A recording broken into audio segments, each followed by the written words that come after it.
Shalom saudara yang kasih Tuhan, selamat bertemu kembali di dalam acara santapan rohani pada hari ini.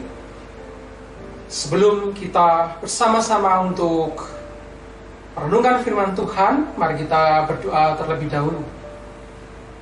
Bapa yang di surga, di dalam nama Tuhan Yesus Kristus, kesempatan pagi ini kami bersyukur karena Tuhan memberikan berkat kehidupan buat kami. Sebelum kami melanjutkan kehidupan kami, melangkahkan kaki kami di hari ini, Tuhan memberkati kami dengan firman Tuhan yang akan kami renungkan.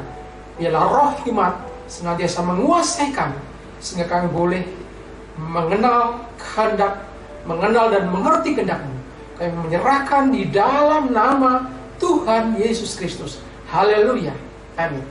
Saudara yang kasih Tuhan, pada pagi hari ini kita akan belajar firman Tuhan yang saya berikan tema, tetap jadilah gandum walau ada ilalang.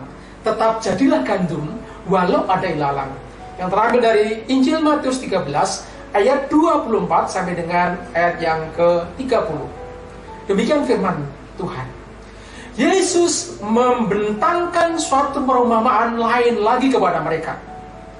Katanya, hal kerajaan surga itu seumpama orang yang menabur benih yang baik di ladangnya. Tetapi pada waktu semua orang tidur, datanglah musuhnya menaburkan benih lalang di antara gandum itu, lalu pergi. Ketika gandum itu tumbuh dan mulai bergulir, nampak jugalah lalang itu.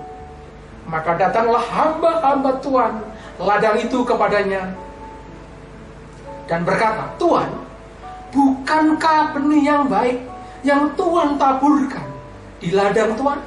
Dari manakah lalang itu? Jawab Tuhan itu, seorang musuh yang melakukannya. Lalu berkatalah hamba-hamba itu kepadanya, jadi maukah Tuhan supaya kami pergi mencabut lalang itu? Tetapi ia berkata, jangan, sebab mungkin gandum itu ikut tercabut pada waktu kamu mencabut lalang itu. Biarlah keduanya tumbuh bersama sampai waktu menuai. Pada waktu itu aku akan berkata kepada para penuai, kumpulkanlah daun lalang-lalang itu dan ikatlah berkas-berkas untuk dibakar. Kemudian kumpulkanlah gandum itu ke dalam lumbung. Amin. Yang berbagi adalah kita semua yang mendengarkan firman Tuhan dan menjadi pelaku firman yang setia. Ibu bapak yang kasih Tuhan, di dalam ladang yang sama tumbuh gandum dan lalang.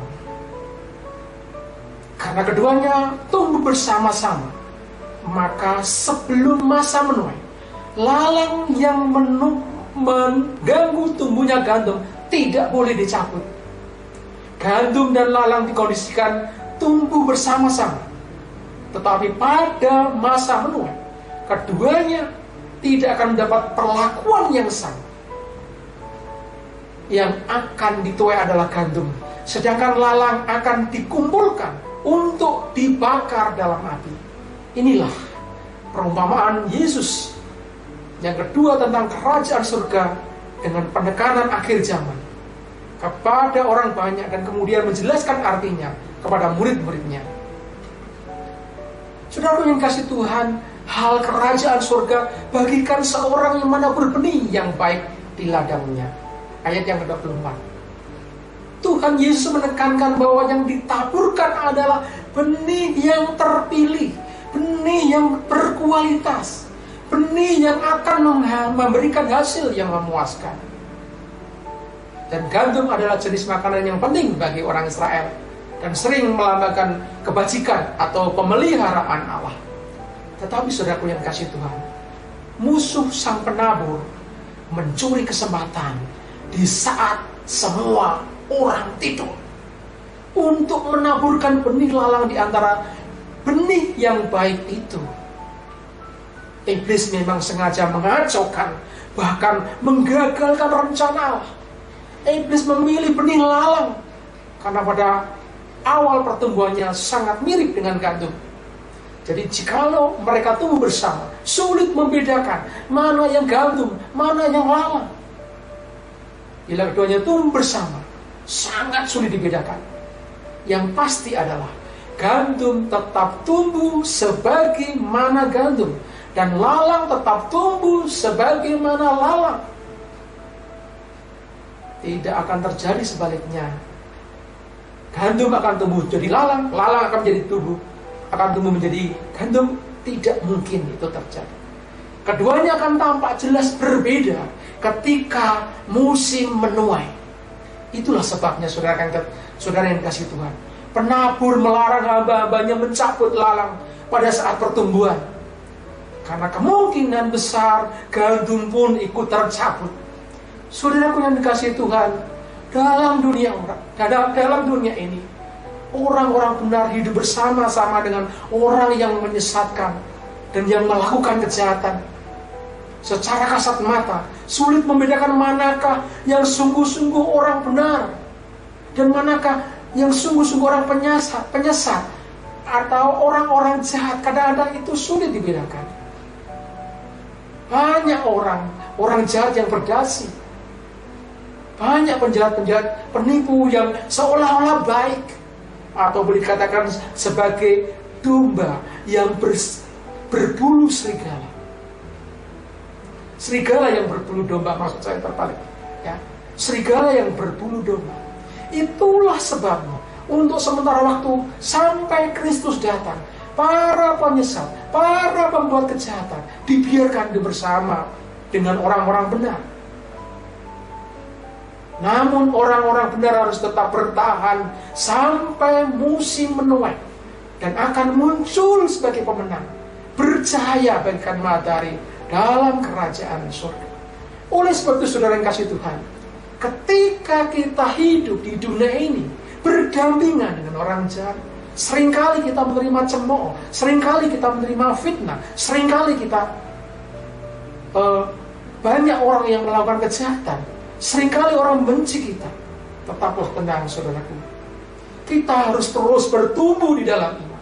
Kita harus tetap memegang kebenaran Kristus, karena saatnya menuai kita akan menang, dan kita akan bercahaya bagaikan matahari dalam kerajaan surga. Kita renungkan saudara yang kasih Tuhan, orang-orang yang benar harus mempertahankan mutu gandum kita sampai tiba musim menuai, dan Tuhan akan menyambut kita di dalam kerajaan, karena kita tetap menjadi gandum meskipun kita hidup di tengah-tengah lalang atau ilalang. Tuhan Yesus memberkati. Amin. Mari kita berdoa. Bapa yang di surga, kami mengucap syukur untuk firman-Mu, di mana firman memberikan terang kepada kami supaya kami tetap bertumbuh dalam iman. Meskipun kami berada di tengah-tengah ilalang, meskipun kami seringkali menerima perlakuan yang jahat, meskipun kami seringkali melakukan perlakuan yang tidak adil, banyak orang menjahati kami. Tuhan, kuatkan hati kami supaya kami tidak membalas, supaya kami tetap memegang teguh kebenaran firman-Mu. Terima kasih Bapa. Tuhan memberkati saudara-saudara kami yang sakit saat ini. Dalam nama Yesus, Tuhan akan memberikan kesembuhan, pemulihan. Dalam nama Yesus, Tuhan akan memberikan jalan keluar bagi yang saat sekarang ini berbeban berat karena masalah ekonomi, masalah pekerjaan, masalah rumah tangga, ataupun masalah sosial yang lain. Dalam nama Yesus, Tuhan memberkati setiap pekerjaan anak-anak-Mu yang terus giat bekerja, baik dalam pekerjaan kesehariannya maupun dalam pelayanan. Diberkati Tuhan. Terima kasih Bapak. Kami mohon perlindungan daripada-Mu Tuhan di tengah-tengah pandemi seperti ini, agar kami tetap sehat. Kami tetap mempercayakan hidup kami sepenuhnya kepada Tuhan, dan menyerahkan hidup kami sepenuhnya di dalam nama Tuhan Yesus Kristus. Haleluya. Amin.